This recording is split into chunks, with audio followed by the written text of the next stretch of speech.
Madeline Schmitz, in the light dress, was born in 1893. She owned and managed this milliner's store on Main Street in Wabasso, Minnesota. Across the street, Hubert Turbes, on the right, worked in a men's clothing store. Though Hubert was 9 years older than Madeline, they fell in love and married in 1914. With the coming of World War I, the clothing store closed, and Hubert worked at the Gobler's General Store in Wabasso. That's Hubert standing in the doorway.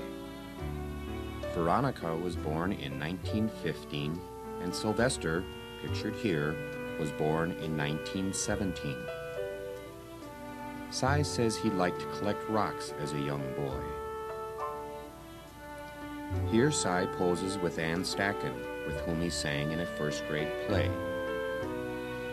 Meanwhile, Hubert became the bookkeeper at Wabasso Citizen State Bank until 1926, when he started selling insurance. Times were tough, so in 1928, the family worked on a state road crew. Hubert began as a common laborer and became a payroll clerk, while Madeline cooked for the crew and kept a watchful eye on Rosemarie, who was 3 years old. Here, Rosie is in the middle behind cousin Jack Cook. 11-year-old Cy pumped well water for the crew. He earned 25 cents for 3 hours labor. Hubert returned to the Gobler's store as manager in the 1930s. Cy delivered newspapers and cleaned Leonard Mertz's bar in the morning while he completed high school. He graduated from Wabasso High in 1935. As a senior in high school, Cy's claim to fame, noted here in Ripley's Believe It or Not, was to score all the points for his basketball team when Wabasso beat Paxton 29-24. Sylvester moved to St. Paul and got a job operating the elevator at St. Joseph's Hospital. He worked there for 4 years while attending the College of St. Thomas. He was elected Mr. Tommy in March of 1939, and a couple of months later graduated with a degree in history and began teaching at St. Thomas Military Academy. Meanwhile, another life was unfolding elsewhere. John D. Murphy was born in 1886 in Boardman, Wisconsin. He was a traveling hardware salesman for Kelly Howe Thompson. Once in Chicago on business, Jack met a lovely secretary, a native of Chicago named Regina Guerin. They married in 1914 and moved to Montana for 2 years. They then settled at 4007 Wentworth Avenue in Minneapolis, where they raised 6 children. Janet was born on the kitchen table in 1921.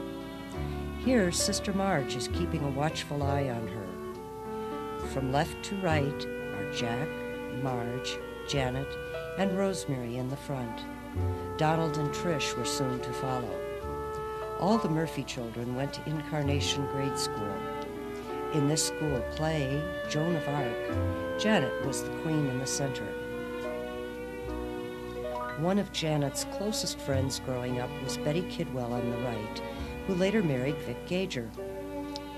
After graduating from Incarnation School and Central High School, Janet went on to a business college and became a secretary for Northwestern National Life Insurance Company.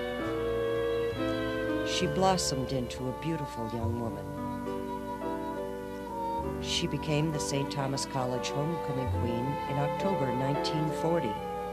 Paul Johnson, an organizer, had to talk Cy into escorting the homecoming queen. That blind date led to a 3-year courtship. Cy and Janet were married on November 28, 1943, in Palm Springs at Our Lady of Solitude. Only 3 family members could attend: Regina Murphy, Veronica Turbes, and Janet's Aunt Molly. 2 of the surprise guests were Rosalind Russell and the Tin Man, Jack Haley.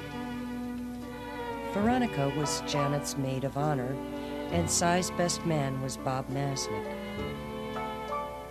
After a brief honeymoon in Los Angeles, they made a temporary home at Harlow Haven in Palm Springs, where Cy was stationed. Married for only 5 weeks, they spent their first Christmas in Palm Springs. Janet searched for this Christmas tree, and it cost a whopping $7.50. But they were so proud, so happy, and so in love. And then Cy was called to combat duty in the European theater and departed in August 1944.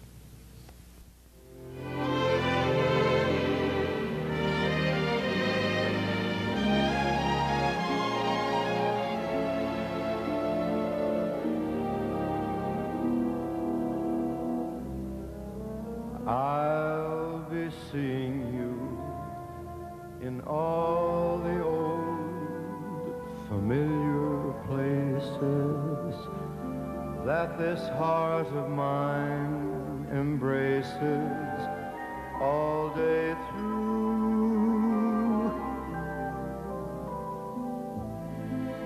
In the small cafe,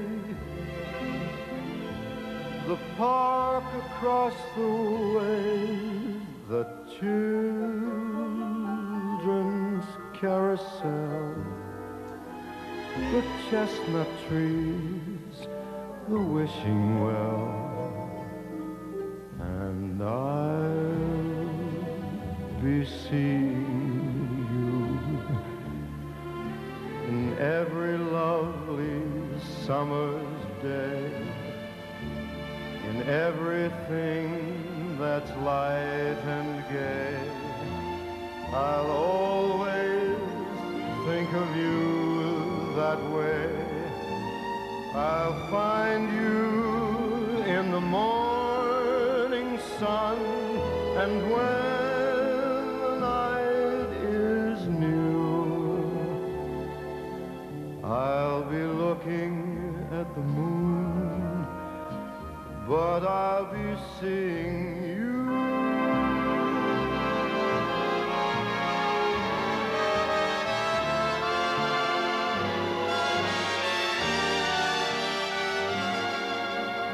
I will find you in the morning sun, and when the night is new, I'll be looking at the moon, but I'll be seeing you.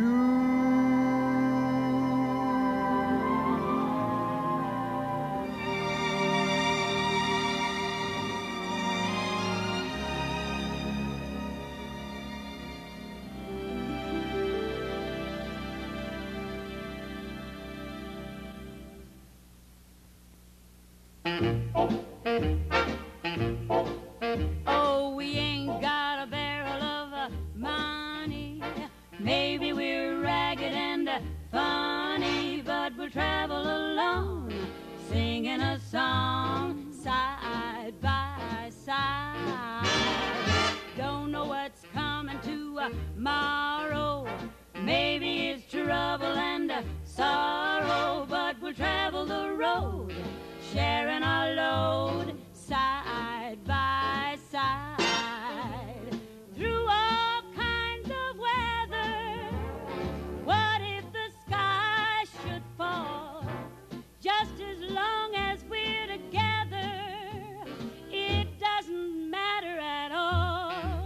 Well, they've all had the quarrels and parted. We'll be the same as we started, just traveling along, singing a song side by side. See that sun in the morning peeking over the hill. I'll bet you're sure it always has, and it always will. Well, that's how I feel about someone, and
you're 2. Turn around and you're 4. Turn around and you're a young girl going out of the door. Turn around, turn around, turn around and you're a young girl going out of the door. Where are you going, my little one, little dirndels and petticoats? Where have you gone? Turn around and you're tiny. Turn around and you're grown. Turn around and you're a young wife with babes of your own. Turn around, turn around, turn around and you're a young wife with babes of your own.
Turn around.